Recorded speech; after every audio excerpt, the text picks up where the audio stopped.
اعوذ باللہ من الشیطان الرجیم بسم اللہ الرحمن الرحیم انما امرہ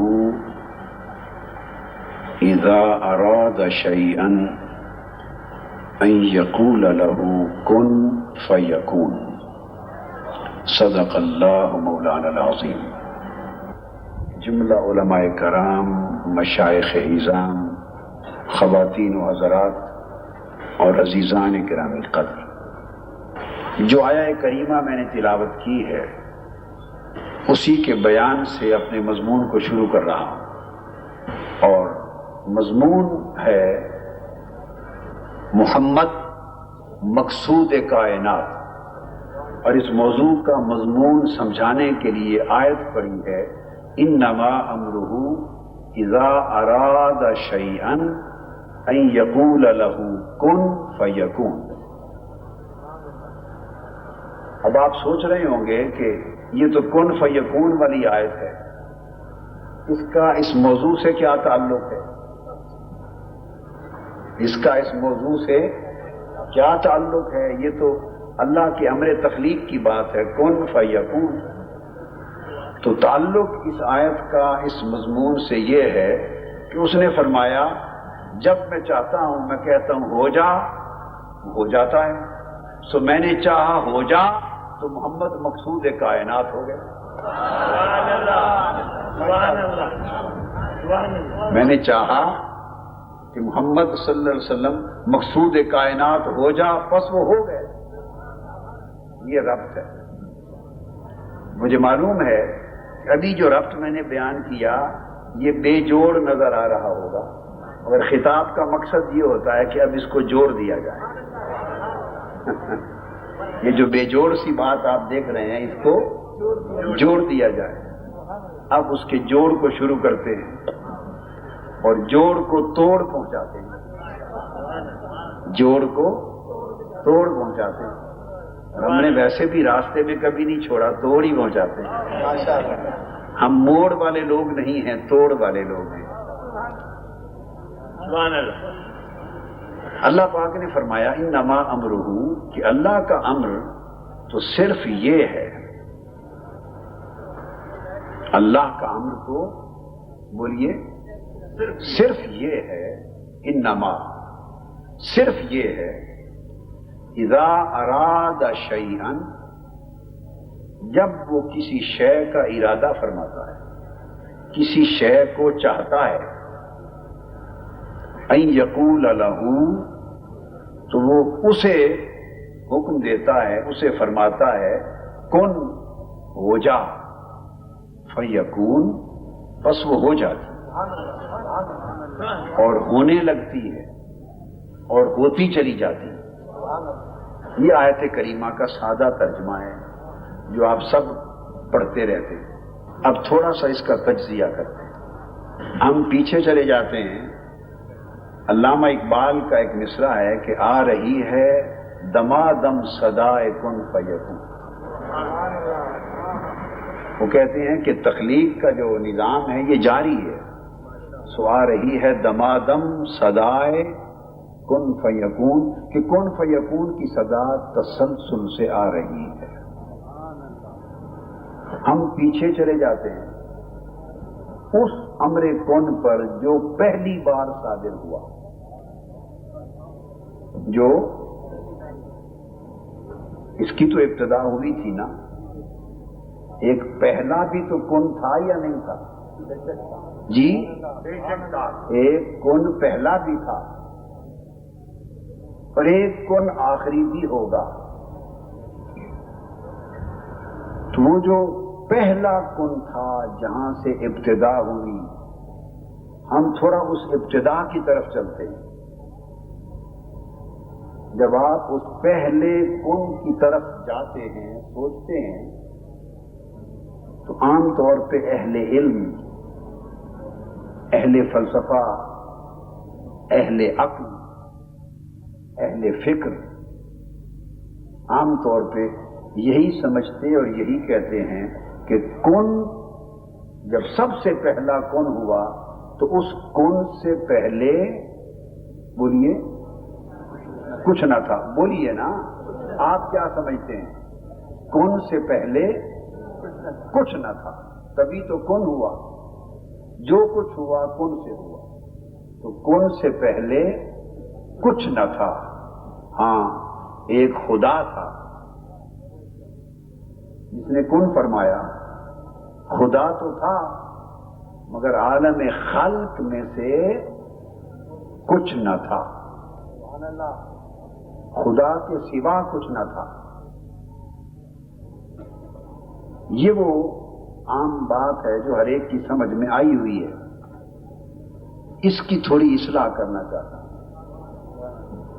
کہ کون سے پہلے خدا تو تھا ہی، مگر یہ کہنا کہ خدا کے سوا کچھ نہ تھا، یہ بات میری سمجھ میں نہیں آئی۔ یہ بات میری سمجھ میں نہیں آئی، ممکن ہے میری سمجھ میں غلطی ہو، میں کوئی نہ عقل کل ہوں نہ علم کل ہوں، مگر جو کچھ بھی ہے اس ٹوٹی پھوٹی سمجھ میں یہ بات نہیں آتی کہ کن سے پہلے صرف خدا تھا اور خدا کے سوا کچھ نہ تھا، یہ بات میری سمجھ میں نہیں آئی۔ اب آپ پوچھیں گے پھر قادری صاحب تو آپ کی سمجھ میں کیا ہے؟ تو وہی تو بتانے لگا ہوں آپ کو جو کچھ میری سمجھ میں آیا، مگر بہت سی چیزیں ہیں جو اس باب میں میری سمجھ میں ہیں، مگر وہ سب چیزیں، وہ سارے باب، وہ سارے مضامین ایک خطاب میں بیان نہیں ہو سکتے۔ یہ مختلف وقتوں پر مختلف باتیں کہی ہیں، میں مختلف مضامین کہے ہیں، آج اس میں سے کوئی ایک جز لے رہا ہوں، اس میں سے ایک جز لے کر مقصود کی طرف جانا چاہتا ہوں۔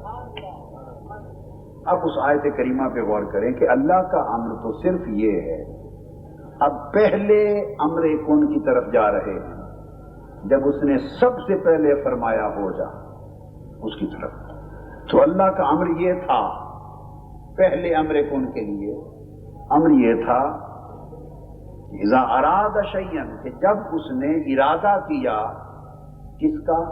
شیئا، کسی شے کا،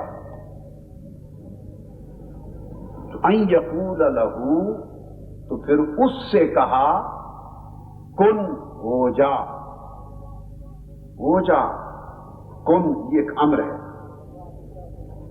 میں اس بات کو یوں سوچتا ہوں کہ اگر خدا کے سوا کن سے پہلے کچھ نہ تھا تو اس نے ہو جا کس کو کہا؟ ہو جا کس کو کہا؟ اپنے آپ کو تو کہہ نہیں سکتا، اپنے آپ کو تو، کہ وہ اپنے آپ کو کہے ہو جا، وہ تو پہلے ہی ہے، وہ تو پہلے ہی ہے، اور بات ہو رہی ہے ان یقول لہ، کہ وہ جو ہے اللہ، وہ اس نے فرمایا کس کو؟ ان یقول لہ، اس کو۔ یہ تو قرآن ہے، میری تفسیر نہیں ہے، بالکل قرآن ہے۔ ان یقول لہ، ہو کی ضمیر کا مرجع کیا ہے؟ ترجمہ ہے کہ اس نے، یعنی اللہ نے اس کو کہا کہ ہو جا۔ تو ایک بات تو پہلے عمومی سی تھی، اب تھوڑا آگے چلے گئے۔ عمومی بات میں عقل یہ کہتی تھی کہ جب تک کچھ نہ کچھ ہو نہ، یہ کہا نہیں جا سکتا کہ ہو جا۔ جب اس نے کہا ہے ہو جا تو کوئی تو ہوگا جس کو اس نے خطاب کیا، جس سے وہ مخاطب ہوا، جس کو اس نے حکم دیا، جس پر اس نے امر کن کہا کہ تو ہو جا، تو کچھ تو تھا نا جس کو کہا کہ ہو جا۔ لہذا اتنی بات تو طے ہو گئی کہ وہ تو حکم دینے والا تھا، وہ تو تھا کن کہنے والا، تو کوئی اور بھی تھا جس کو وہ کن کہہ رہا تھا۔ یہاں تک آپ کو اتفاق ہو گیا بات سے؟ جی، یہاں کچھ علماء جواب دیں گے وہ جو قدیم فلسفے کے پڑھنے اور پڑھانے والے ہیں کہ وہ جی صور اجمالیہ تھی، اور صور اجمالیہ کا وہ تصور جس کو چاہتا تھا وجود میں لاؤں، تو وہ افلاطون، سقراط اور بقراط ہمارا چاچا ماما لگتا۔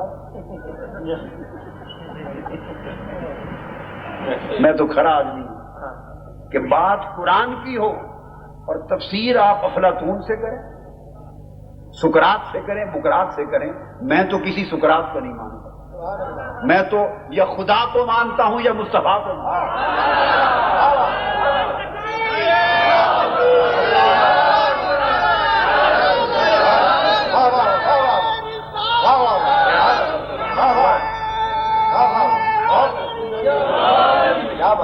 میں تو کسی فلسفی کو نہیں مانتا، یونان کے فلسفے سے میں تو کسی یونان کے فلسفے کو نہیں مانتا، وہ تو مردود ہو گیا، متروک ہو گیا، مسترد ہو گیا، اس کے مقدمات کلیات رد کر دیے گئے۔ تو میں قرآن کا فیصلہ یونان کے فلسفیوں سے مانگوں؟ میرا دماغ خراب ہے۔ علماء کرام میری بات کو تائید فرما رہے ہیں۔ بات قرآن کی ہو، فیصلہ یونان کے فلسفیوں سے مانگوں؟ نہیں، بات قرآن کی ہوتی فیصلے کے لیے مدینہ جاؤں گا، بارگاہ مصطفیٰ میں جاؤں گا، بارگاہ خدا میں جاؤں گا۔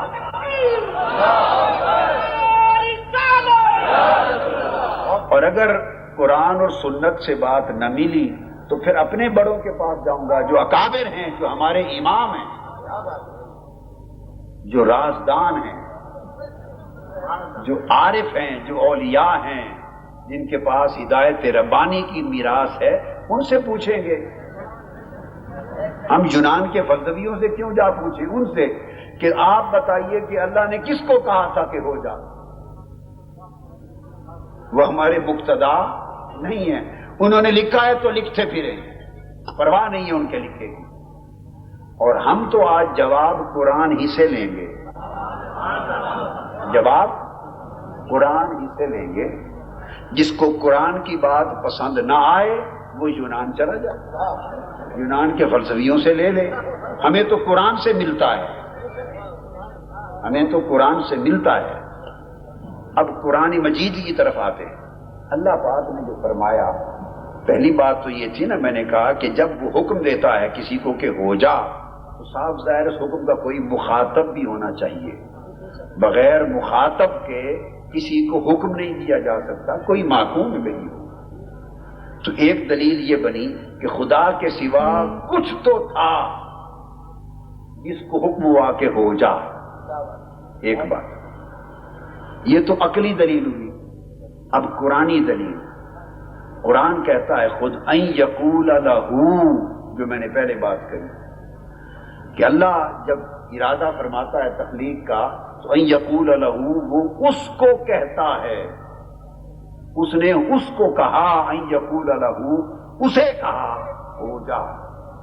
تو گویا قرآن نے خود ثابت کر دیا کہ کوئی ہو کا مرجع ہے، ہو کی ضمیر کا مرجع ہے۔ تو قرآن نے تو خود ثابت کر دیا کہ کہنے والے نے اس سے کہا کہ اب ہو جا۔ سبحان اللہ۔ تو اس سے کہا سے مطلب یہ ہوا کہ خدا کے سوا کوئی اس بھی تھا، کوئی وہ بھی تھا جس کو قرآن نے کہا کہ اس سے کہا کہ ہو جا۔ دو باتیں۔ اب اس سے آگے چلتے ہیں، مزید صریح ارشاد ہے، ایکسپریس صریح، کنائے اور استعارے کی بھی ضرورت نہیں۔ قرآن کہتا ہے اس کا امر تخلیق تو فقط یہ ہے اذا اراد شیئا، باری تعالی تو ہی بتا دے، ہمارا مہمہ حل کر دے، وہ کیا تھا جس کو تو نے کہا ہو جا۔ اللہ پاک سے ہی پوچھتے ہیں۔ اللہ پاک نے فرمایا میں نے تو پوچھنے کی کوئی چیز چھوڑی نہیں، اسی آیت میں فرمان میں خود بیان کر دی۔ پڑھیے، فرمایا اذا اراد شیئا ان یقول لہو، جب اس نے ارادہ کیا شیئن کا، شے کا، تو اس کو کہا، تو اس کی ضمیر کا مرجع ہے شیئن۔ جب اس نے کسی شے کا ارادہ کیا، کیا؟ کسی شے کا ارادہ کیا، تو اس نے اس شے کو کہا ہو جا. تو ایک قدم آگے بڑھ گئے کہ خدا کے سوا جو تھا وہ شے تھا، وہ شے تھا، اور شے خدا نہیں ہے، خدا کے سوا ہی ہے جو کچھ ہے. یہ بات تو بعد میں آئے گی کہ شے کیا ہے، مگر ایک بات طے ہے کہ شے خدا نہیں ہے. کوئی یہ عقیدہ نہیں رکھتا کہ خدا ایک شے ہے، وہ تو شے کا خالق ہے، وہ تو ہر شے کا خالق. اس نے فرمایا لیسا کمثلہ شیء، کوئی شے اس جیسی نہیں، تو بھلا وہ خود شے کیوں ہوگا؟ کوئی شے اس جیسی نہیں تو وہ خود شے کیوں ہوگا؟ لہذا طے ہو گیا قرآن سے کہ ایک خدا تھا اور ایک شے تھی. اب یہاں ایک بات سمجھانا چاہتا ہوں تاکہ ہم آگے بڑھیں اور مفہوم تک پہنچیں، پھر مفہوم سے مقصود کی طرف چلیں. شے عربی زبان کا لفظ ہے. آپ نے تو اس کا معنی چیز ہی کیا نا، آج تک چیز کیا نا، شے کا معنی. اب آج حیدرآباد میں اس کا معنی تبدیل کرتے ہیں، اس کا معنی تبدیل کرتے ہیں، یعنی تبدیل آپ کی سوچوں میں تبدیل کرتے ہیں، ورنہ معنی تو اصل میں وہی تھا جو معلوم نہیں. یعنی اصل معنی کو منکشف کرتے ہیں، پردہ اٹھاتے ہیں. شیئن یہ مادہ ہے، اس سے شاء یشاء نکلا ہے. شے سے کیا نکلا ہے؟ شاء یشاء. قرآن مجید میں ان اللہ یرزق من یشاء بغیر حساب، اللہ بغیر حساب رزق عطا کرتا ہے. کسے؟ من یشاء، جسے چاہتا ہے. اب ذرا ترجمے پر غور کریں. اللہ بغیر حساب کے رزق عطا کرتا ہے. کسے؟ من یشاء، جسے چاہتا ہے، بغیر حساب کے رزق عطا کرتا ہے. تو یشاء کا معنی ہے اس نے چاہا، وہ چاہتا ہے.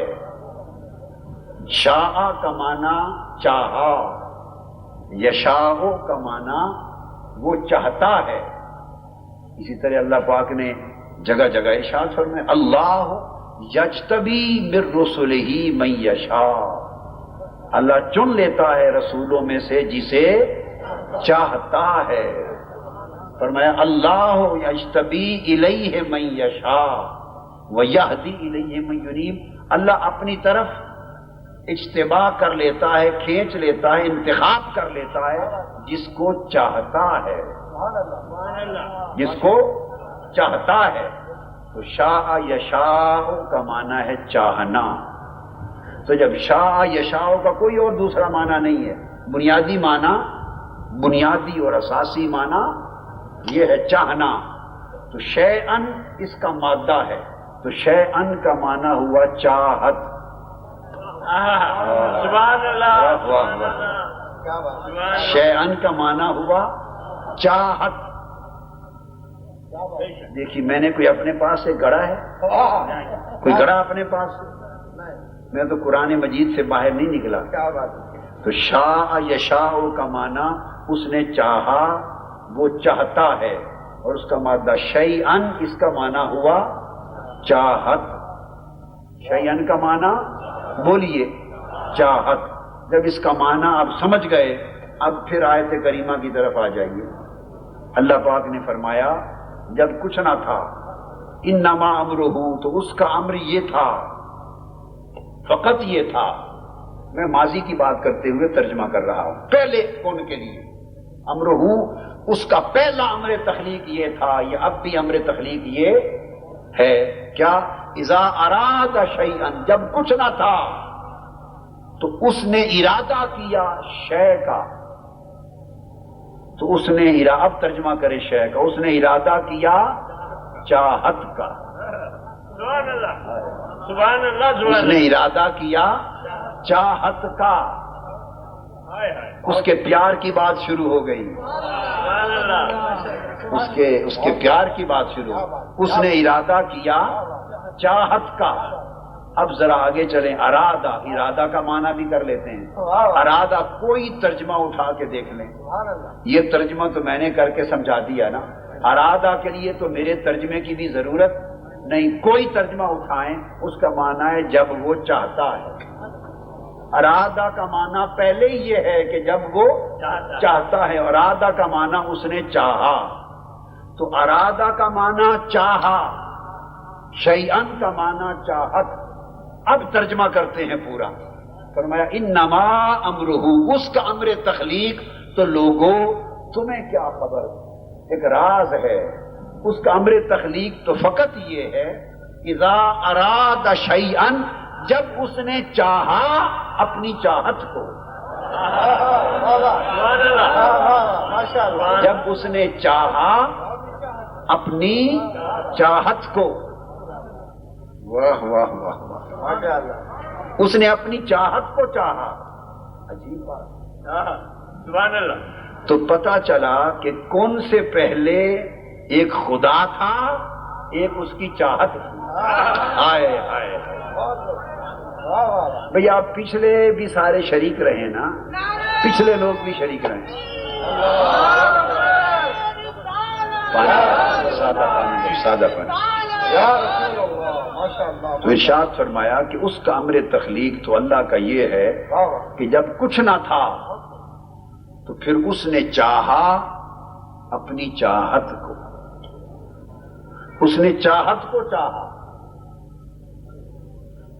اور پھر اس چاہت سے کہا یقول لہو کا مرجع شے، یعنی چاہت۔ کوئی صور اجمالیہ لا کے یہاں بٹھانے کی ضرورت نہیں ہے، قرآن خود کلیئر ہے، قرآن خود صریح ہے، واضح ہے، کوئی نئی تو چیز گڑھ کے یہاں رکھنے کی ضرورت نہیں ہے۔ تو فرمایا کہ اس کی تخلیق کا امر تو یہ ہے کہ جب اس نے چاہا چاہت کو، اپنی چاہت کو چاہا، یقول لہو، تو پھر اس چاہت کو کہا، وہ جو اس کی چاہت تھی اس سے خطاب کیا، چاہت سے کہا کن ہو جا، اپنی چاہت سے کہا کن ہو جا۔ اب ہو جا کا ذرا تجزیہ کر لیتے ہیں، دو چیزیں ہوتی ہیں، ایک تو ہوتا ہے وجود، تو کیا کن ہو جا اس کا معنی یہ لیا جائے کہ موجود ہو جا،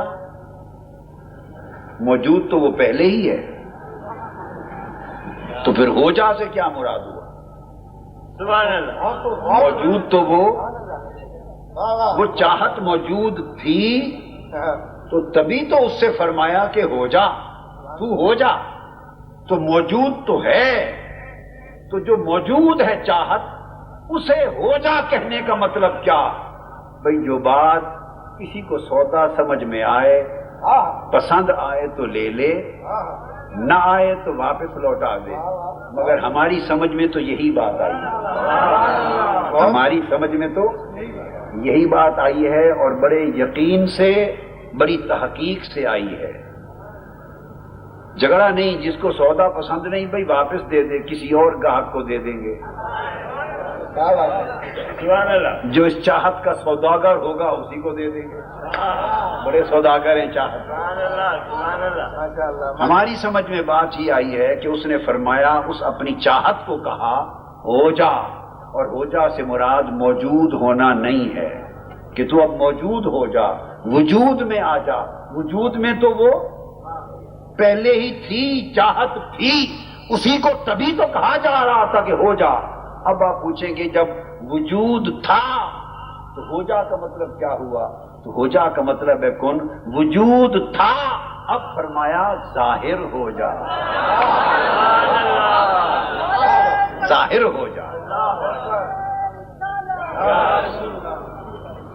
وجود تھا، ظہور نہ تھا، وجود تھا، ظہور نہ تھا، تو فرمایا چاہت تو موجود تو ہے، اب کب تک چھپی رہے گی؟ ظاہر بھی ہو جا، ظاہر ہو جا۔ یہ انما امرہ اذا اراد شیئا ان یقول لہ کن کا معنی ہے، فیکون، بس پھر وہ چاہت ظاہر ہو، وہ کیا ہو گئی؟ ظاہر ہو گئی اور جانی گئی اور پہچانی گئی۔ جو جان گئے وہ مان گئے، اور جو آج تک جان نہ سکے، پہچان نہ سکے، وہ جھگڑے، مناظرے، مجادلے، فتوے آج تک گورکھ دھندا چلائے پھرتے، آج تک۔ کیا بات ہے، بہت خوب۔ اب یہ تو دیکھنے کی بات ہے، یہ تو جب زلیخا عاشق ہو گئی، مصر کی ہر عورت زلیخا کو طعنہ دیتی تھی، زلیخا کو کہ ہاتھ سے خریدے ہوئے غلام پر عاشق ہو گئی، ہاتھ سے خریدے ہوئے غلام پر عاشق ہو گئی، بازار سے کر خرید کے لائی اسی پہ عاشق ہو گئی۔ جس طرف جاتی گلی کوچے میں جہاں سے گزرتی تو عورتیں دروازے میں کھڑے ہو کے طعنہ دیتی، عورتیں طعنے دیتی ہیں نا، طعنہ دیتی، آپ بھی دیتے ہیں کہ یہ نہ سمجھیں کہ صرف عورتیں دیتی ہیں، آپ عورتوں سے بھی ماشاءاللہ بڑھ گئے ہوئے ہیں۔ تو طعنہ دیتی تھی، زنان مصر طعنہ زنی کرتی، وہ پریشان ہوئی، اس نے کہا کہ اب یہ زبانیں، طعن و تشنیع کی زبانیں کیسے بند کروں؟ جدھر جاتی ہوں طعنے ہی طعنے پڑتے ہیں، ان کو کیسے روکوں؟ وہ تلاش میں رہی کہ کوئی ایسا عارف ملے، سمجھدار ملے، جو کوئی ایسا گر بتا دے کہ ان کی زبانیں بند ہو جائیں۔ اس کی خوش قسمتی کہ کسی خشک ملا کے پاس جا نہیں پھنسی، کسی خشک ملا کے پاس پھنس جاتی نا، مناظرہ باز، فتویٰ باز، جھگڑالو، فساد کرنے والا، تو پتہ نہیں وہ کہتی، وہ یہ کہتے کہ زلیخا ہم بھی کتابیں لے آتے ہیں اور ان کو بھی بلا لو، اور مناظرہ کرتے ہیں اور جھگڑا کرتے ہیں اور سارے متحد ہو جاتے ہیں، ہم سب متحد ہو جاتے ہیں اور مل کے اسٹرگل کرتے ہیں اور سیدھا کر دیتے ہیں، شاید یہ کہتے ہیں۔ مگر اس کی خوش نصیبی کہ کوئی فقیر ٹکر گیا، کوئی عاشق ٹکر گیا، اللہ والا ٹکر گیا۔ یہ عاشقوں اور اللہ والوں کے ماننے والے بیٹھے ہیں، یہ وہ بیٹھے ہیں، یہ راز کو جاننے والے بیٹھے ہیں۔ تو کوئی فقیر مل گیا تو زلیخا نے کہا کہ میں تو مر گئی، ہر طرف تانے ہی تانے ہیں، تو کیا کروں؟ اس نے کہا بات سن، ایک چھوٹا سا طریقہ سمجھا دیتا ہوں، زبانیں بند ہو جائیں۔ زلیخا نے کہا کیا؟ اس نے کہا جو تو نے دیکھا ہے، اور دیوانی ہوئی ہے نا، جو تو نے دیکھا ہے تھوڑا سا ان کو بھی دکھا دے، بس۔ ہائے ہائے ہائے ہائے ہائے، جو تو نے پیا ہے تھوڑا سا ان کو بھی پلا دے، جو تو نے چکھا ہے تھوڑا سا ان کو بھی چکھا دے، بس تھوڑا سا دکھا دے، زبانیں بند ہو جائیں گی۔ یہ رولے نہ دیکھنے کے، یہ جھگڑے سارے نہ دیکھنے کے ہیں، نابینا جو ہوئے تو نابینے کو اب کیسے سمجھائیں گے آپ کے سورج ہے؟ کوئی سبیل ایسی کر کے ان کو دکھا دے۔ سو اس کے بعد پھر قرآن مجید کا واقعہ شروع ہو جاتا ہے۔ میں نے تو اس کی ایک بیک گراؤنڈ سمجھا دیا، پھر واقعہ آپ جانتے ہیں۔ تو پھر یوسف علیہ السلام چہرے پہ پردہ رکھتے تھے، تو پھر وہ طعنہ دینے والی جتنی تھی ان کی دعوت کر لی۔ طعنہ دینے والے دعوت پہ بڑی آسانی سے آ جاتے ہیں، یہ بھی ایک پہچان ہے، طعنہ دینے والے دعوت پہ بڑی آسانی سے آتے ہیں۔ انہوں نے کہا دعوت پہ بلا لے اور قطار لگا دے اور سامنے طرح طرح کے کھانے اور پھل رکھ دے، اور پھل رکھ دے، ہاتھوں میں چھریاں تھما دے، ایک ایک سیب دے دے، اور جب یوسف علیہ السلام گزریں کہنا کہ ایک لمحے کے لیے نقاب پلٹ دیں تاکہ ایک نگاہ ان کی ان کے چہرے پہ پڑ جائے، بس جب تک لیں گے چپ ہو جائیں گے، بس اتنی سی بات ہے۔ یہ فرق ہے علماء ظاہر میں اور عاشق عارفوں میں۔ سبحان اللہ، وہ پڑھ کے جانتے ہیں، وہ دیکھ کر جانتے ہیں۔ ماشاءاللہ بہت پھر جو پڑھ کے جانتا ہے وہ بدلتا رہتا ہے، چونکہ پڑھائیاں بھی تبدیل ہوتی رہتی ہیں، اور جو دیکھ کر مانتا ہے وہ پھر دکھلاوا تو بدلتا ہی نہیں ہے، جو دیکھتا ہے پھر حسن تو وہی رہتا ہے، وہ تکتا ہی چلا جاتا ہے۔ اس لیے بلے شاہ صاحب نے کہا علم بس کریو یار، علم بس کریو یار، سانو ہکو الف درکار، ہکو الف درکار، علم بس کریو یار۔ اور کسی اور عاشق نے کیا کہا ہے کہ اے ملا نہیں کہیں کار دے، اے ملا نہیں کہیں کار دے، شیوے نہ جانن یار دے،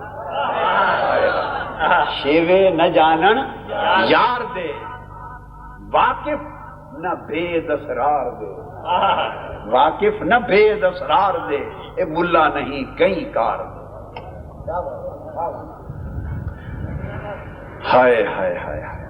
تو عرض کیا، حضرت یوسف علیہ السلام کو درخواست دی، ہاتھ جوڑ دیے کہ میری عزت کا سوال ہے، آپ ایک لمحے کے لیے نقاب پلٹ دیں، گزر جائیں۔ یوسف علیہ السلام نے نقاب پلٹ دی، گزرے، بس ان کی نگاہیں جو چہرہ یوسف پہ پڑی پھر وہ تکتی ہی رہ گئیں، پھر چھریاں چل گئیں، سیب ہاتھوں سے گر گئے، انگلیاں کٹ گئیں، خون بہہ گئے، زبانیں کھل گئیں، منہ کھل گئے، اور جب ہوش آیا تو کہہ رہی تھی ہاشا للہ ما ھذا بشرا، خدا کی قسم یہ تو بشر ہے ہی نہیں، خدا کی قسم یہ تو بشر، بھئی بشر تو وہ تھے، ہر پیغمبر بشر سید البشر ہوتا ہے، بشریت تو ہر پیغمبر میں حق ہے، تو بشریت تو قرآن نے بھی انکار نہیں کیا، مگر فرق صرف اتنا ہے کہ جو نہیں دیکھتے وہ بشریت پہ اصرار کرتے، ہائے ہائے، جو دیکھتے ہیں وہ اصرار نہیں کرتے، فقط اقرار کرتے۔ تو جب تک دیکھا نہ تھا تو رٹ ہی بشر بشر کی تھی، جب ایک شام تک لیا تو بشریت کا پیکر تھے، مگر کہتی ہیں خدا کی قسم یہ بشر ہی نہیں۔ تو جب دیکھ لیتے ہیں تو بولی بدل جاتی ہے۔ اس لیے پیر میر علی شاہ صاحب نے فرمایا کوئی مثل نہیں ڈھولن دی، کوئی مثل نہیں ڈھولن دی، چپ کر مہر علی اتھا جا نہیں بولن دی۔ اصغر گونڈوی نے کہا ہے اگر خاموش رہوں میں، جو دیکھ لیتے ہیں نا تو دیکھتے ہیں کہ حسن کا کنارہ ہی نہیں ہے،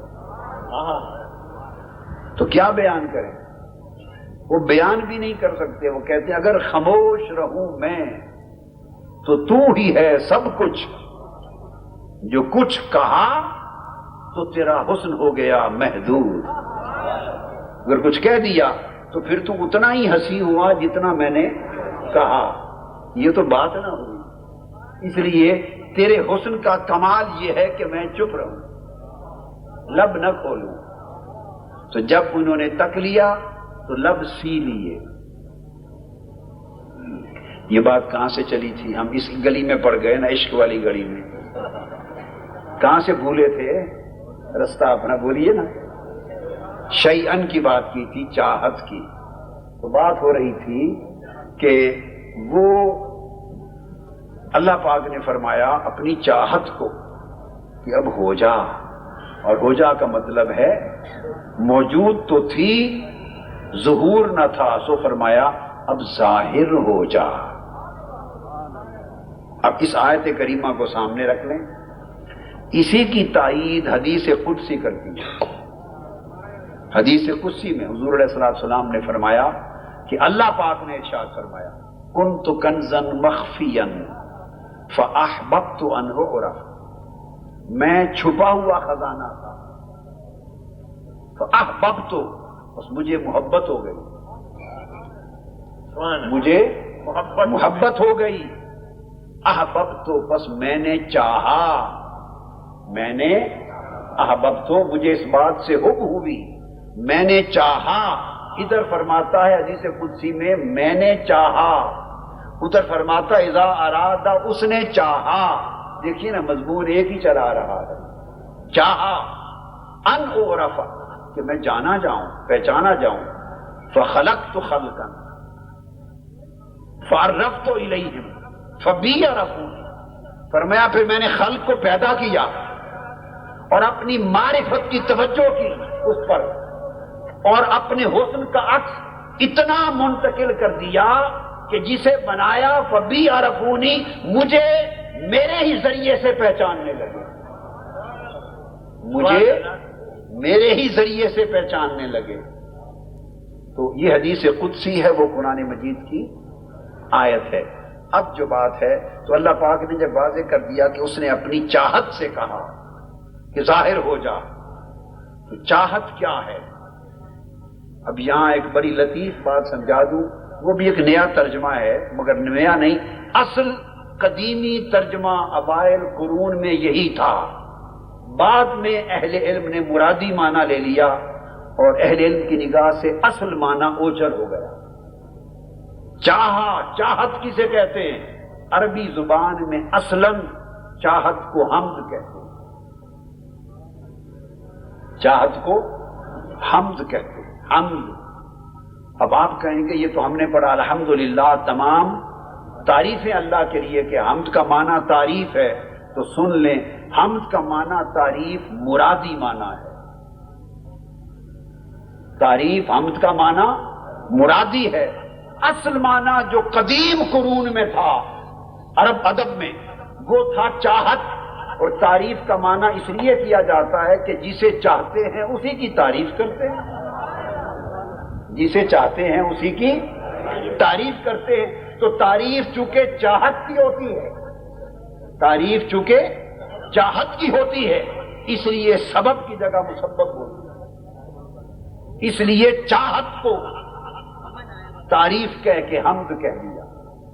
تو گویا اب پھر لوٹ آئیے، جب اس نے فرمایا میری چاہت تو چھپی ہے ظاہر ہو جا، تو خدا کی چاہت حمد تھی، خدا کی چاہت حمد تھی، اور جب وہ ظاہر ہو گئی اور عالم خلق میں متمکن ہو گئی، اس کی چاہت حمد کے روپ میں سامنے آ گئی، تو حمد کا معنی چاہت بھی اور حمد کا معنی تعریف بھی۔ سو کیا تھا کہ جب وہ اسے چاہتا تھا، جب وہ خدا اس کو چاہتا تھا، تو خدا جب چاہتا ہے تو حمد سے محمد بن جاتا ہے۔ سبحان اللہ،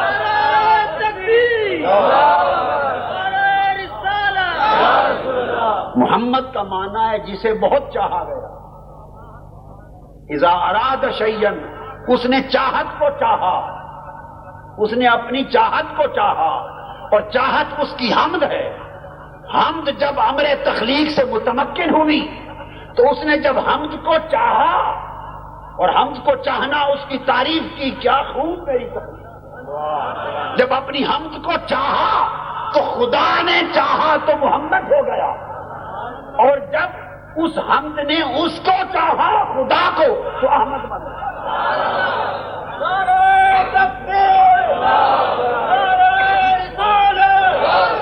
احمد کا مطلب ہے، میرے نام کے نعرے مارے نہ لگائیں، میرا کیا اس میں ڈھکوسلا لگانا ہے آپ نے۔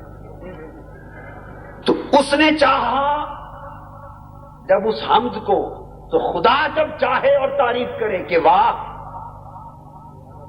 جب وہ واہ کہے تو محمد بن جاتا ہے، اور جب محمد اس کی شان کو دیکھ کر واہ کرے تو محمد احمد بن جاتا ہے۔ سو لوگو، اراد شیئن، امر کن سے عالم خلق میں اللہ کی چاہت جب پہلی شکل میں متشکل ہوئی، پہلی صورت میں موجود ہوئی، متمکن ہوئی، تو جب وہ چاہتا تھا تو وہ محمد بولتا تھا، جب وہ چاہت کا پیکر خدا کو چاہتا تھا تو احمد بنتا تھا. سو حمد بھی محمد ہوا, احمد بھی محمد ہوا, حامد بھی محمد ہوا, محمود بھی محمد ہوا. حمد بھی وہی, احمد بھی وہی, محمد بھی وہی. جب تک کن سے پہلے چھپی تھی وہ حقیقت تو حمد تھی. جب کن کا امر صادر ہوا اور وہ عالم خلق, عالم امر کے پردوں میں ظاہر ہوئی, مگر عالم خلق میں نیچے ظاہر نہ تھی, عالم امر کے پردوں میں آئی تو حمد محمد بن گئی. تو جب تک اس نے اپنی پیکر حمد محبوب کو, چاہت کو, مصطفیٰ کو ان پردوں میں چھپائے رکھا. 12 ربیع الاول کی رات بی بی آمنہ کی گود میں آنے سے پہلے تک, جب تک اس نے اپنی چاہت کو بنا کر چھپائے رکھا تو اوپر احمد نام چلتا رہا. جب اس حمد کے پیکر کو زمین پر ظاہر کر دیا تو محمد نام چلتا رہا. تو لوگوں حمد بھی یہی ہے, اوپر جاؤ تو احمد یہی ہے, نیچے آؤ تو محمد یہی ہے. حمد آ گئی, احمد چھپا رہا, محمد ظاہر ہوا, اور قیامت کے دن حمد, احمد, محمد سب خدا کا لقب ہے محمود. جب ساری قیامت ہوگی کوئی اعتراض کرنے والا نہ ہوگا, حکم ہوگا اے میری حمد, اے میرے احمد, اے محمد, سب کچھ تجھے بنایا تھا, آج محمود بھی تو بن جا.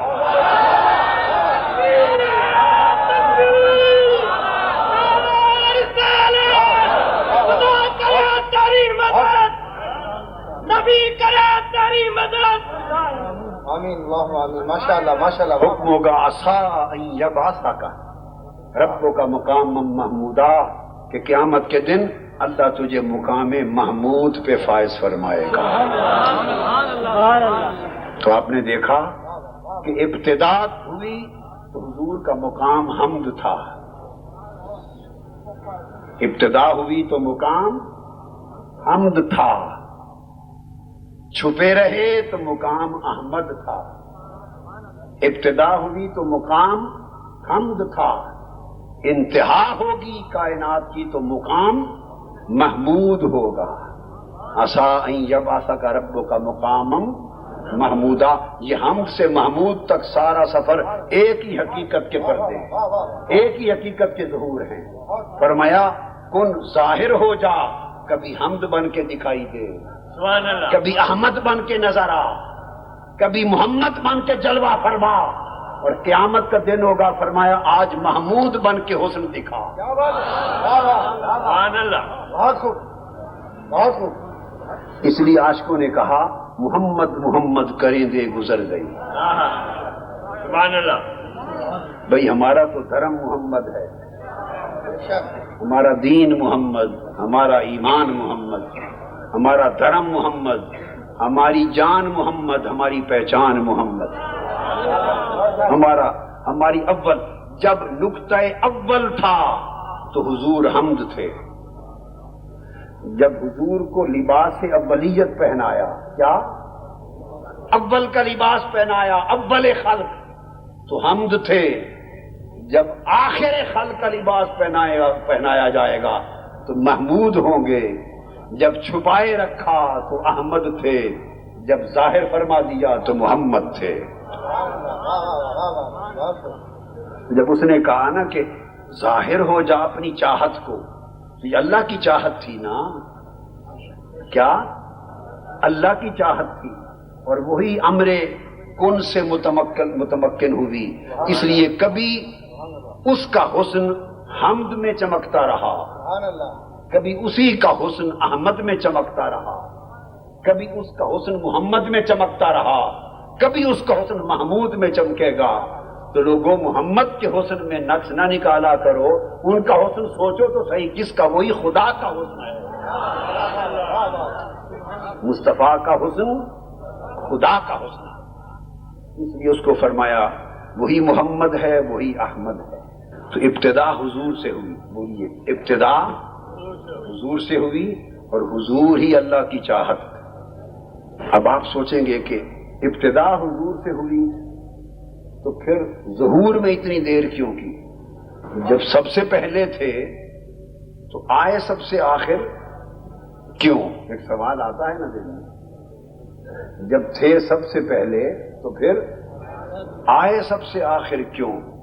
ہاں، تو اب اس مضمون کو آگے مقصود کی طرف لے کے چلتے ہیں۔ لوگوں، تھے سب سے پہلے، آئے سب سے آخر اس لیے کہ مقصود جو تھے، مقصود سب سے آخر میں آتا ہے۔ سبحان اللہ۔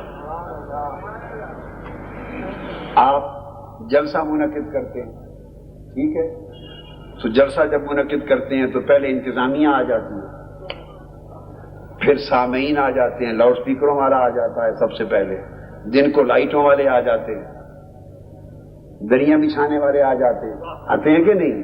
یہ تو ایک فطری سی بات ہے۔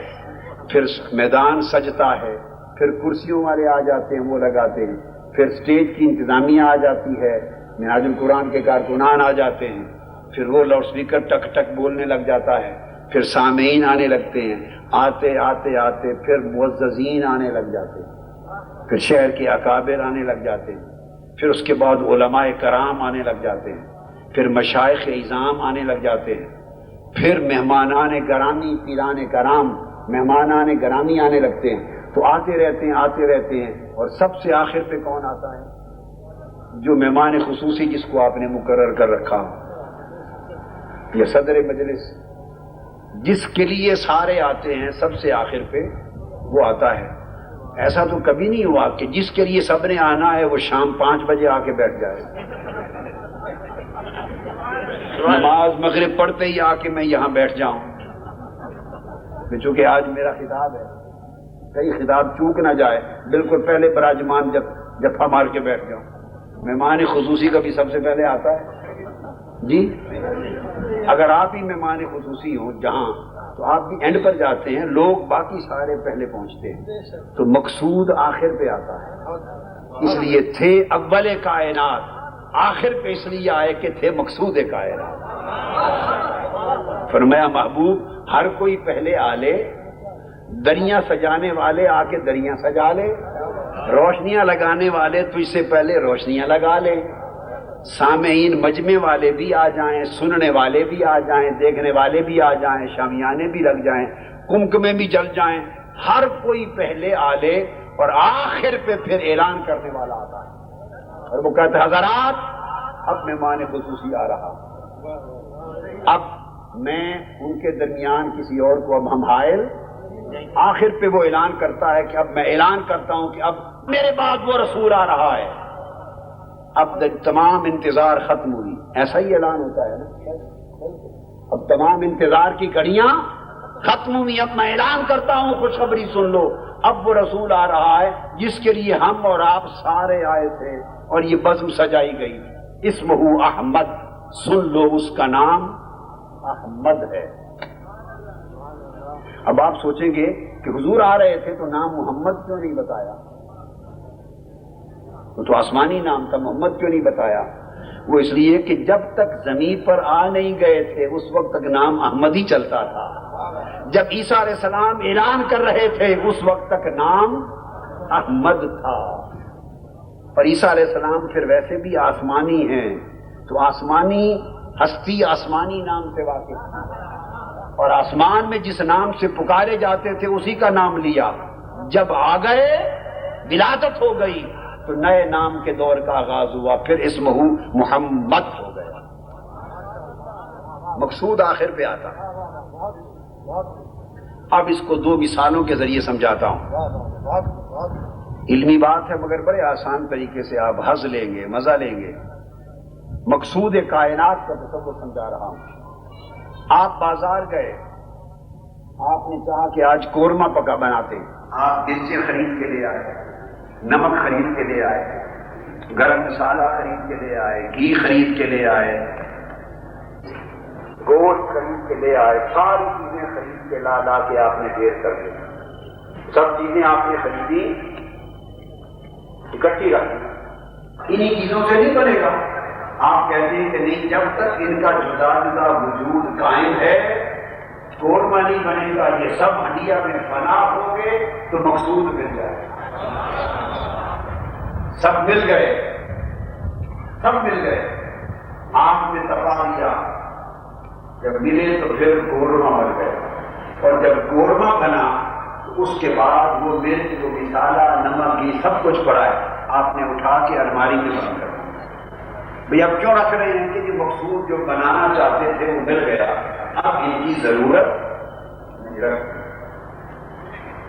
تو آپ نے دیکھا کہ جو چیزیں پہلے آتی ہیں وہ مقصود میں صرف ہو جاتی ہیں، مقصود میں صرف ہو جاتی ہیں، استعمال ہو جاتی ہیں، کھپ جاتی ہیں مقصود میں۔ تو جو چیزیں کسی کے بننے میں لگ جائیں، کسی کے بننے میں استعمال ہو جائیں، وہ چیزیں خود مقصود نہیں ہوتی، اور جس میں صرف ہو جاتی ہیں وہ مقصود ہوتا ہے۔ دو مثالیں کافی سمجھ آ گئی نا بات۔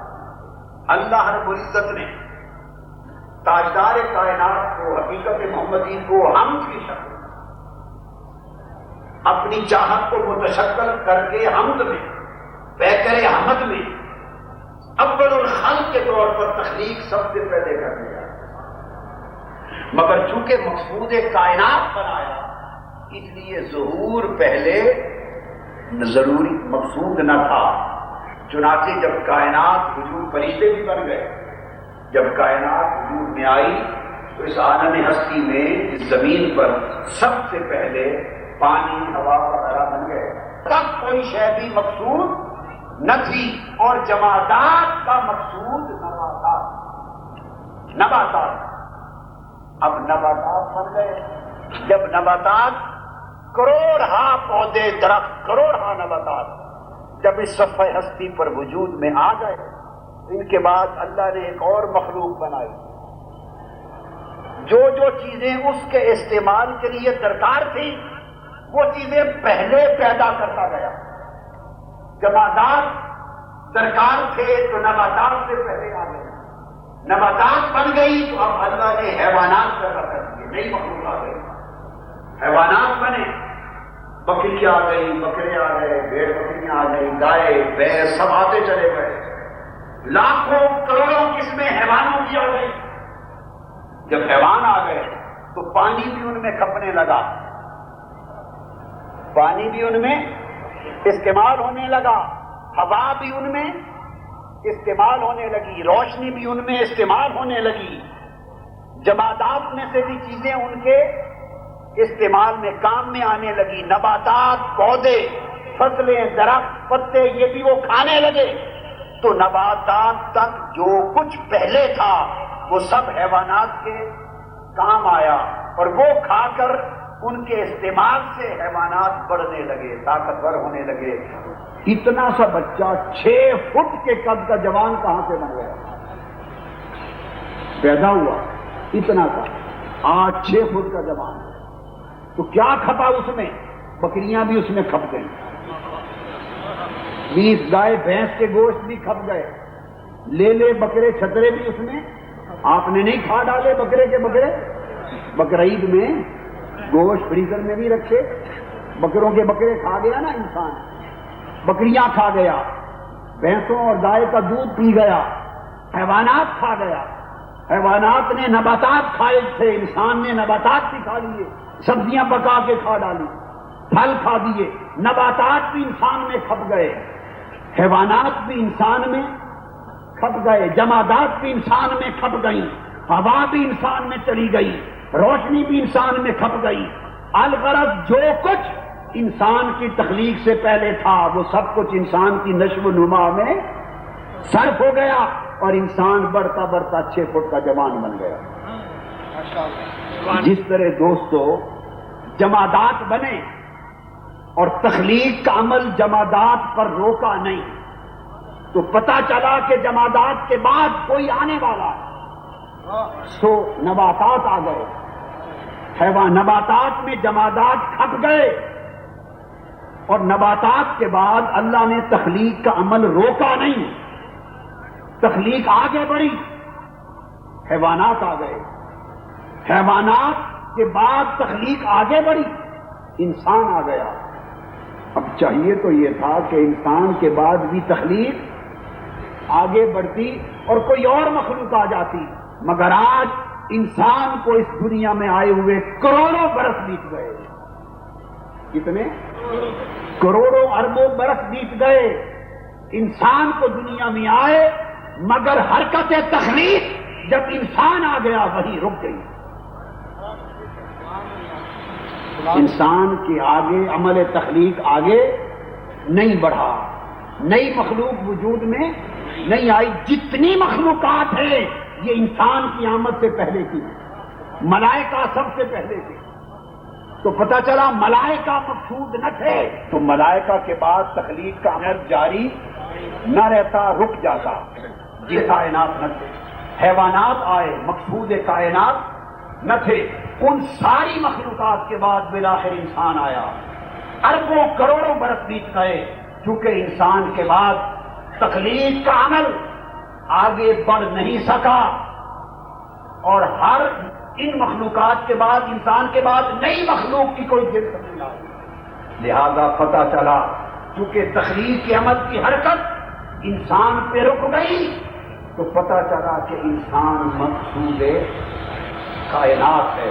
مگر آگے چلے، انسان مقصود کائنات ہے. اور اس کی وجہ یہ بھی ہے کہ جب مقصود آ جائے تو کام ختم ہو جاتا ہے. جب قورمہ بن گیا تو سارا بچا پھوٹا سامان اندر رکھ دیا، کام پکائی کا ختم ہو گیا. جب مکان بن گیا تو کنسٹرکشن مٹیریل سارا اٹھا دیا، اس لیے کہ کام تعمیر کا مکمل ہو گیا. جب مقصود حاصل ہو جائے تو کام ختم ہو جاتا ہے. کسی مخلوق کی آمد پر تخلیق کائنات کا کام ختم نہ ہوا تھا. انسان آ گیا تو تخلیق کا کام ختم ہو گیا کہ نئی مخلوق نہیں آئے گی. اب انسان مقصود کائنات دکھائی دیا. کیا کہہ رہا ہوں؟ دکھائی دیتا ہے. اب انسان کیا ہے؟ انسانوں کی دو قسمیں ہیں. اب دیکھنا ہوگا کہ انسان تو کافر بھی ہے، تو کیا کافر بھی مقصود کائنات ہوگا؟ نہیں. تو انسان کی دو قسمیں ہیں، ایک کافر ایک مومن. بولیے، کافر مومن. دونوں کی مثال اس طرح ہے جیسے پھلوں کی ٹوکری ہے. کچھ پھل گل جائیں، سیب گل جائیں تو ہیں تو سیب ہی، مگر گل جائیں تو اٹھا کے پھینک دیتے ہیں. وہ کھانے کے نہیں رہتے، یعنی آپ کا مقصود نہیں رہتے. سیب گل گئے تو مقصود نہ رہے. کافر ہے تو انسان مگر گل سڑ گیا. بدعقیدگی کی آگ نے اسے جلا دیا، گل سڑ گیا ہے.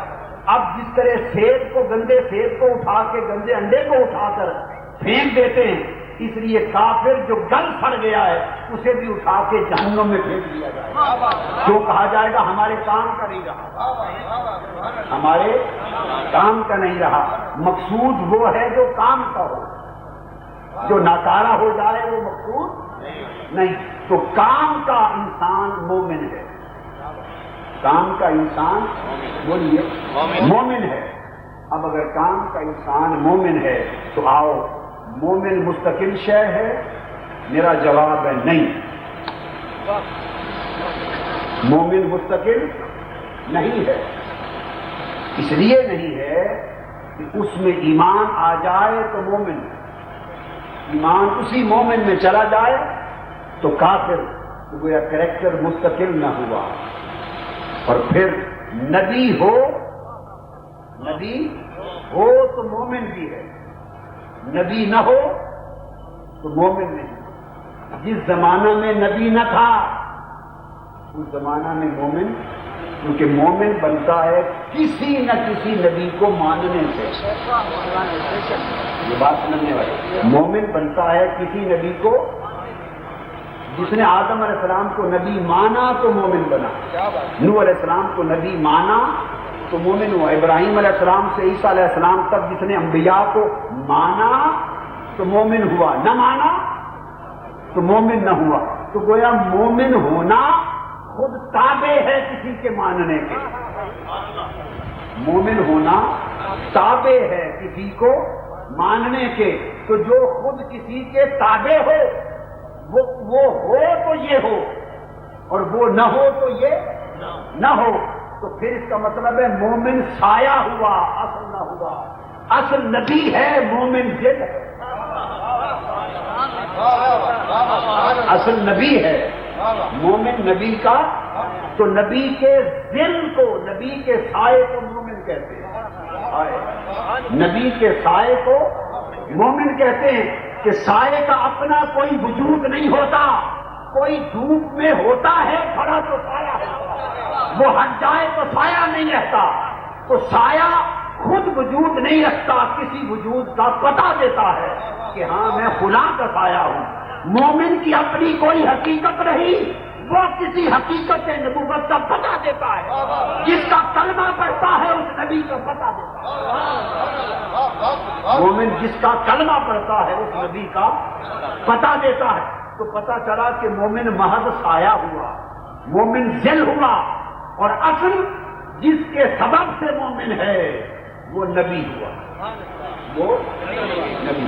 تو آگے بڑھے تو مقصود کائنات ہر انسان نہ رہا، مومن ہوا، اور مقصود کائنات پھر مومن نہ رہا، چونکہ مومن کا وجود نبی سے ہے، تو آگے بڑھے تو مقصود کائنات نبی ہو گیا، مقصود کائنات نبی ہو گیا۔ اب نبی آدم بھی ہوئے، کیونکہ آدم نبی تھے اور نبی ہیں، تو مقصود کائنات ہوئے نہیں۔ اگر وہ مقصود کائنات ہوتے تو آدم کے بعد کوئی اور نبی نہ آتا، کیونکہ جب صدر محفل آ جاتا ہے تو پھر اس کے بعد کوئی کرسی کسی کے لیے بچی پھر اور کوئی نہیں آتا۔ آدم نبی تھے مگر مقصود کائنات نہ تھے، حالانکہ مسجود ملائک تھے مگر مقصود کائنات نہ تھے۔ کیوں؟ اگر مقصود کائنات ہوتے تو پھر ان کے بعد ادریس و شیس نبی نہ ہوتے۔ ادریس و شیس نبی تھے، اگر مقصود کائنات ہوتے تو بعد میں حضرت نوح نہ آتے۔ حضرت نوح نبی تھے مگر مقصود کائنات نہ تھے، مقصود کائنات ہوتے تو بعد میں حضرت ابراہیم نہ آتے۔ ابراہیم نبی تھے مگر مقصود کائنات نہ تھے۔ اب آپ کو تسلسل تو یاد ہے نا، جمادات چلے تھے نباتات تک، نباتات چلے تھے حیوانات تک، حیوانات چلے تھے انسان تک، انسان کافر کو پھینکتا ہوا پہنچا تھا مومن تک، اور مومن کا سایہ پہنچا نبی تک۔ نبی شروع ہوئے آدم سے، چونکہ ہر نبی کے بعد نبی آتا رہا، تو وہ نبی تو تھا مگر مقصود کائنات، پتہ چلا ہر نبی مقصود کائنات نہ تھا۔ پھر ابراہیم مقصود کائنات ہوتے تو اسماعیل نہ آتے، اسحاق نہ آتے، یعقوب نہ آتے، یوسف نہ آتے۔ وہ مقصود کائنات نہ ہوتے تو سلیمان نہ آتے، داؤد نہ آتے، حضرت موسیٰ نہ آتے۔ وہ مقصود کائنات نہ ہوتے تو زکریا نہ آتے، یحییٰ نہ آتے۔ وہ مقصود کائنات نہ ہوتے تو حضرت عیسیٰ نہ آتے۔ لوگوں نے کہا ہے عیسیٰ آپ نے تو مردے زندہ کر دیے ہیں، پھونک مار کر آپ نے مٹی کے پرندوں کو اڑا دیا ہے، آپ نے مادر ذات نابینوں کو روشنی دے دی ہے، بینائی دے دی، آپ نے کوڑی زندہ کر دیے، برف والے زندہ کر دیے، اتنے کرامات، اتنی قدرتیں، لگتا ہے آپ وہی نبی ہیں جو مقصود کائنات ہے، جس کے لیے کائنات بنی۔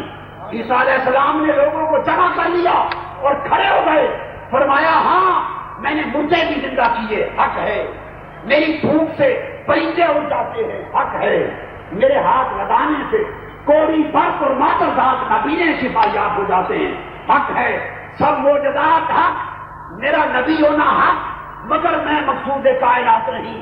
کیوں؟ انہوں نے کہا اشارہ کروں مبشرا برسول یاتی من بعد اسمہ احمد، میں مقصود نہیں، میں تیاری کرنے والا ہوں، اور وہ احمد آ رہا ہے۔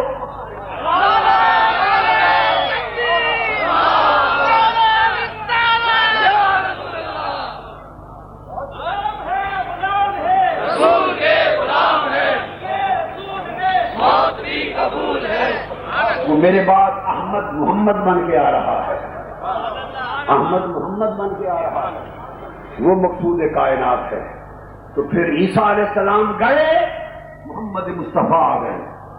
ہم دیکھتے آ رہے تھے آدم علیہ السلام سے نبوت چلی، فرشتوں سے، جنوں سے، پانی، ہوا، روشنی اور جمادات سے خلق چلی، جمادات سے مخلوق چلی، انسان پر آ کر حرکت تخلیق رک گئی، اور ادھر آدم سے نبوت چلی اور وجود مصطفیٰ پر آ کر حرکت نبوت رک گئی، ادھر مخلوق انسان پر رک گئی، ادھر نبوت آمد مصطفیٰ پہ رک گئی۔ اگر مصطفیٰ مقصود کائنات نہ ہوتے تو 1400 برس گزر گئے، کوئی اور نبی آ گیا۔ سبحان اللہ۔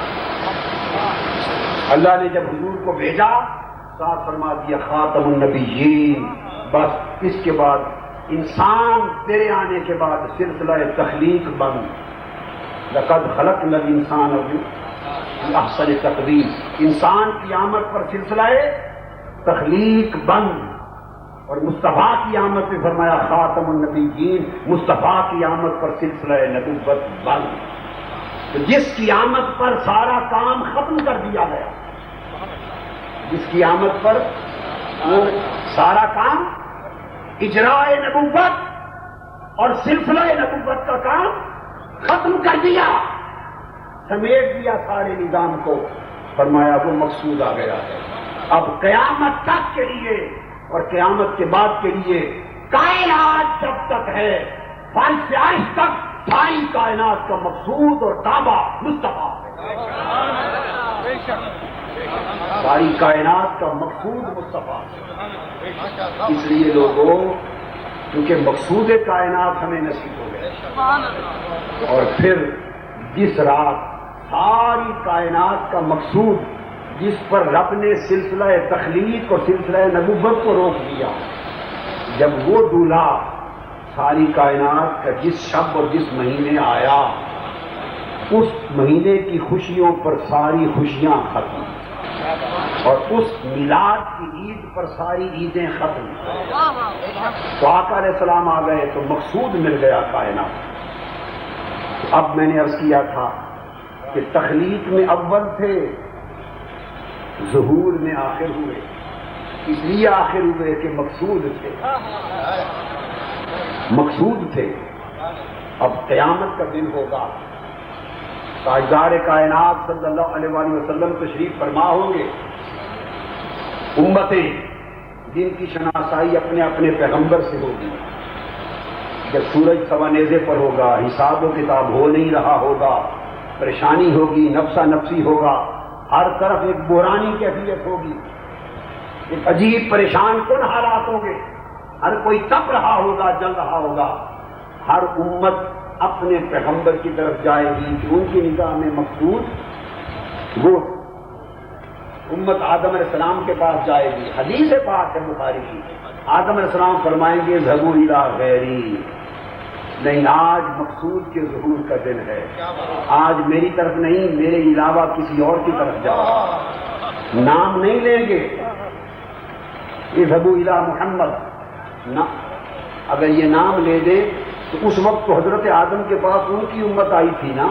تو صرف وہی سیدھا حضور کے پاس چلی جائے گی، نام نہیں لیں گے۔ فرمایا الی غیری، تاکہ تلاش کرتے کرتے سارے ملتے ملتے ملتے ساری امتیں مل کے اتنا بڑا جلوس بنے کہ کوئی رہ نہ جائے، تو تب در مصطفیٰ پہ گھومتے گھومتے نوح علیہ السلام کے پاس جائیں گے، فرمائیں گے ذهبوا الی غیری، آج کسی اور کے پاس جاؤ۔ ہر کوئی مقصود سمجھ کر ایک ایک باب نبوت کھٹکھٹائے گا، اور ہر باب نبوت سے آواز آئے گی کہ نہیں کسی اور دروازے پر جاؤ۔ پھر حضرت موسیٰ کے پاس آئیں گے، بالآخر چلتے چلتے ابراہیم علیہ السلام اور اسماعیل علیہ السلام کے ہوتے ہر دروازے سے آواز آئے گی اذهبوا الی غیری، غیر کی طرف، میرے اور کی طرف جاؤ۔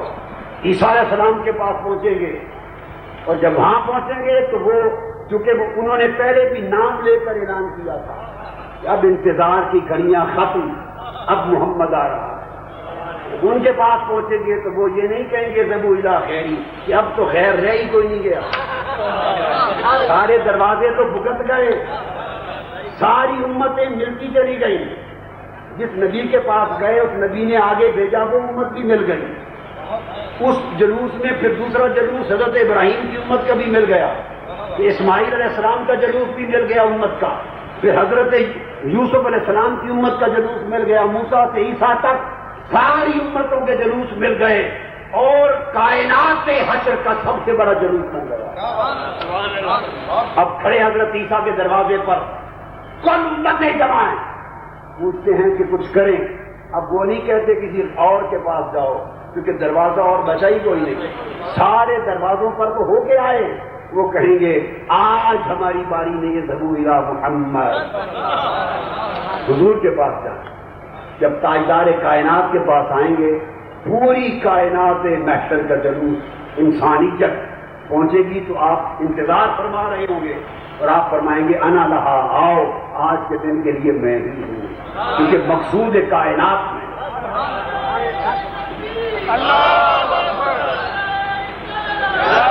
مقصود کائنات میں تو آقا علیہ السلام جب وہ سارے آئیں گے تو میرے تاجدار، ساری کائنات کے تاجدار سجدے میں گر جائیں گے، سجدے میں گر جائیں گے۔ اللہ پاک فرمائے گا ارفع رأسک سل تؤتی قل یسمع، میرے محبوب ذرا اپنا سر اٹھا،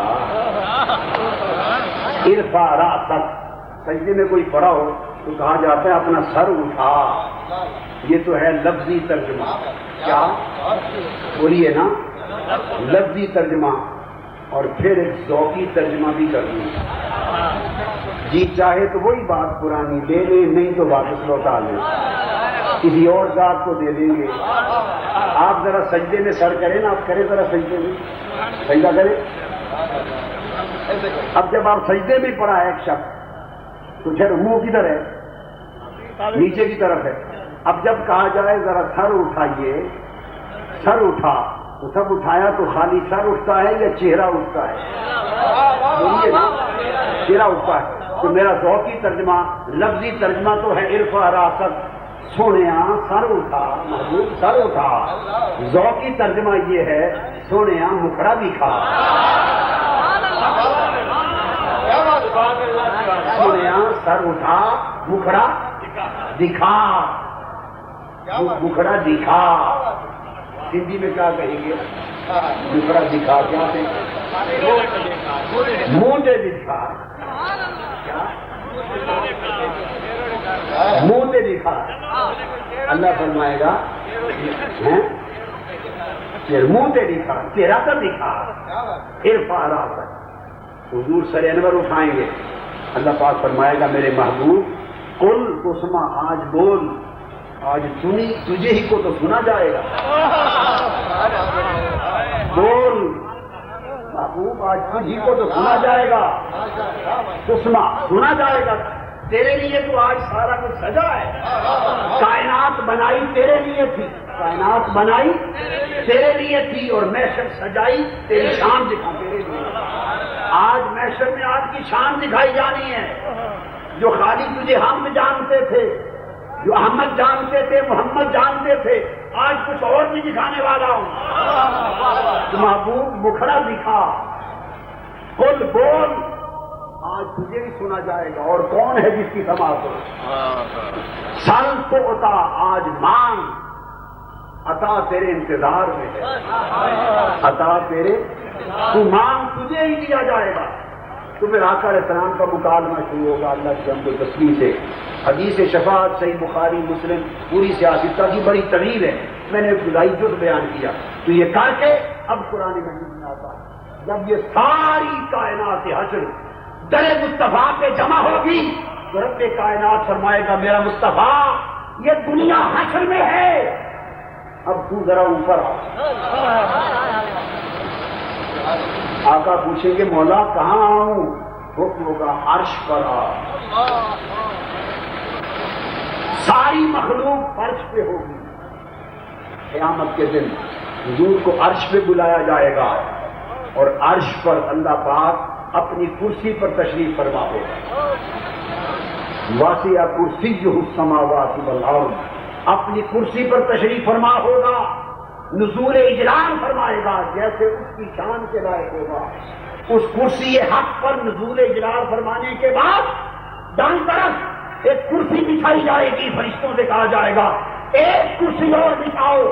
باری تعالیٰ خالق مالک رب سلطان تو ہے، تیری کرسی کے ساتھ اور کرسی کس کی؟ حکم کا صدر میں ہوں، مہمان خصوصی مصطفیٰ ہے.